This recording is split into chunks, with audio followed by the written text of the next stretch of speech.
আমাদের অভাব অনটনের সংসার ছিল। আমার হাজব্যান্ড হচ্ছে ব্যবসা করতো, আগে কাপড়ের ব্যবসাই করতো। ও লসের সম্মুখীন হয়। লসের সম্মুখীন হওয়ার পর অনেকদিন আমাদের অভাব অনটনের সংসার। আমরা আর কি লাভ ম্যারেজ করেই বিয়ে করি। বিয়ে শাদী করার পর আমাদের পাশে সে সময় কেউ ছিল না বিপদে। তো পরবর্তীতে আমার হাতে ফোন ছিল, তো আমি ইউটিউব দেখে আমি খুঁজতেছিলাম যে আমি যদি ঘর থেকে কিছু করতে পারি।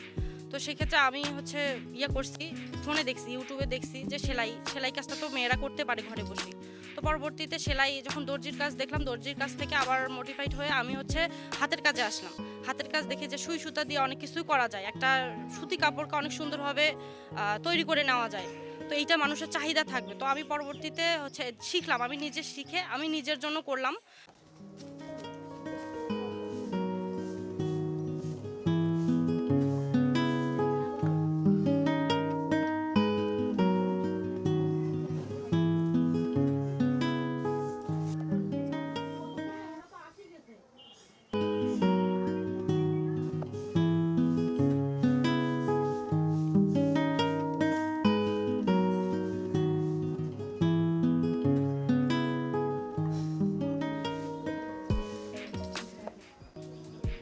ফ্যামিলির ১-২ জনকে গিফট করলাম। তো দেখি যে না, মানুষের সুন্দর চাহিদা।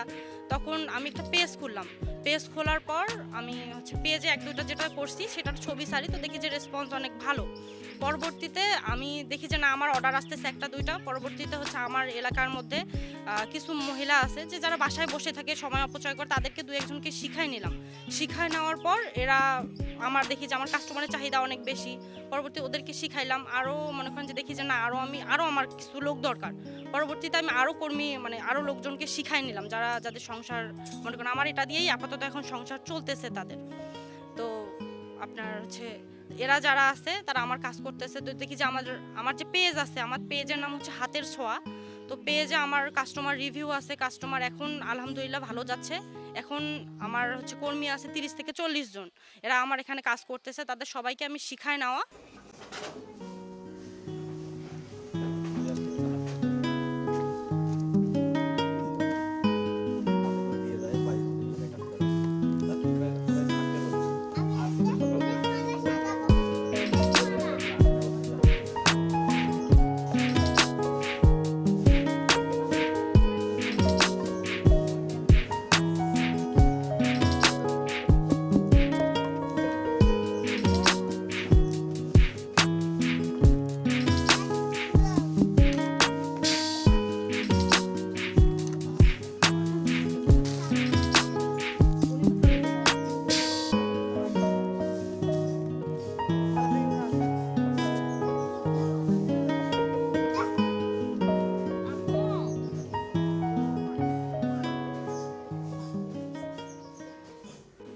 দেখেন, আমাদের গ্রাম অঞ্চলে আমরা কাজকর্ম করার পরও যে সময়টা আমরা বসে থাকি, সেই সময়টায় আর কি কাজ করার জন্য খুঁজছিলাম আর কি, দেখি কোথাও যদি কোনো ভালো কাজ পাই, হাতের সেলাই বা এটা সেটা।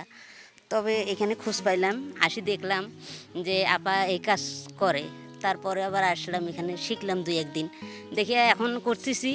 ইনশাল্লাহ ভালোই করতেছি, টাকাও ইনকামই করতেছি। ছেলে মেয়েদের লেখাপড়া খরচ এটা সেটার মধ্যে হইতেছে দিচ্ছি, আয় হচ্ছে, যা হচ্ছে ভালোই হচ্ছে ইনশাল্লাহ। ছেলে মেয়েদের বা সংসারের কাজে অনেক টাকা মনে করেন যে বলে আমরা দিতে পারছি। কিছুটা আর কি হেল্প হয়।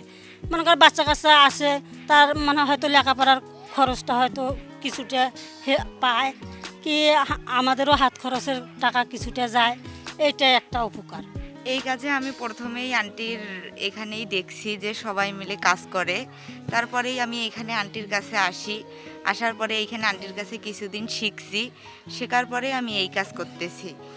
করার পরে এখন আমি বাসায় এই কাজ নিয়ে যেয়ে করি। বাচ্চার একটু পড়াশোনার হেল্প হয়, আবার সংসারের টুকিটাকি একটু আয় হয়। আমরা এই কাজটা করি, কাজ করার পর বাবা মা সাহায্য হয়।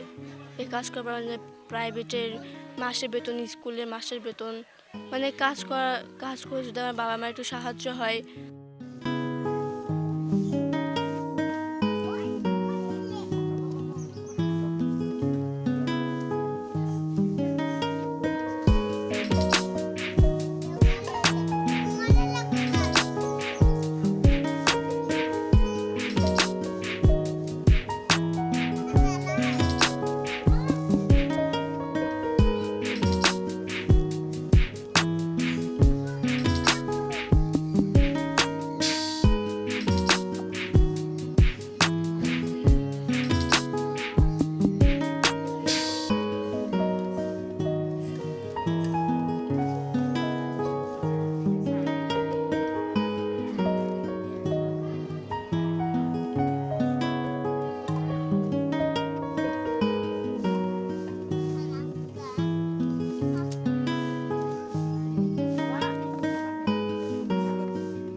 আমার মাসিক ইনকাম মানে সব অ্যাভারেজে মিলায় আমার হচ্ছে কর্মীদেরকে দেওয়া থেকে শুরু করে অ্যাভারেজে 3 লাখ প্লাস আসে। তো আমার কর্মীদেরকে মনে করেন আমি হচ্ছে সাপ্তাহিক দেই বা 15 দিন দেই, মাসেও দেই, অনেকে মাসেও নেয়, যার যখন দরকার হয় আমার কাছ থেকে এসে নিয়ে যায়। যাদের মানে যে কাজ করে যতটুকু ন্যায্য মূল্য ততটুকু আমি তাদেরকে দেই। তবে আমি চাই যে আমার এলাকার মধ্যে আরও অনেক মানুষ আছে, অনেক মহিলা আছে যে ওরা কাজ করতে আগ্রহী, কিন্তু আমি সেই অনুযায়ী কাজটা দিতে পারতেছি না তাকে। আমার কাস্টমার চাহিদা অনেক, আমাকে যদি সরকারি যে কোনো প্রতিষ্ঠান থেকে বা সরকার থেকে যদি কোনো সহযোগিতা পেতাম তাহলে অবশ্যই আমি এটা আরও ভালোভাবে বা আরও 10 জনের চাহিদা, আরও 10 জনের কাজের ব্যবস্থা করে দিতে পারতাম আর কি। এটাই আমার সরকারের প্রতি আবেদন।